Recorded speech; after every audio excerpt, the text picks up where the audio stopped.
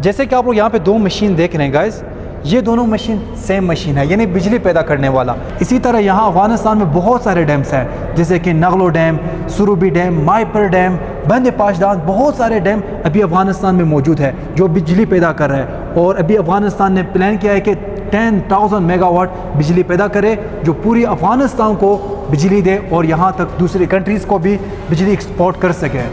दूसरा, gas power plants. जौज़जान और हेरात में बड़े गैस स्टेशन लग रहे हैं जो अकेले 3,000 मेगावाट से ज़्यादा बिजली दे सकते हैं। ये प्रोजेक्ट का सबसे बड़ा और स्ट्रॉन्ग हिस्सा होगा। तीसरा, कूल पावर यानी कोयले से बिजली हासिल करना। गौर, बल्ख और बामियान प्रोविंस में मॉडर्न कोल प्लैनेट्स बनेंगे जो कम कॉस्ट में ज़्यादा बिजली पैदा करेंगे। फोर्थ, सोलर एनर्जी भी प्रोजेक्ट का इम्पोर्टेंट हिस्सा है।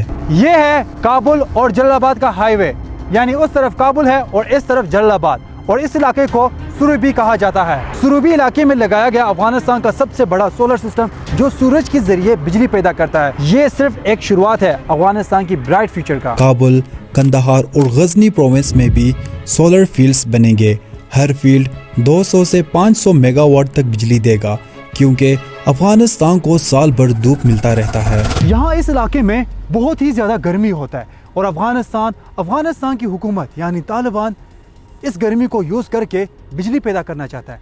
यानी सूरज की रोशनी से यहाँ अफगानिस्तान में आज बिजली पैदा हो रहा है। जैसे कि आप लोग यहाँ पे देख सकते हैं, बहुत सारे सोलर सिस्टम यहाँ पे लगाया हुआ है और इन सोलर सिस्टम के जरिए आज अफगानिस्तान के लोगों के घर में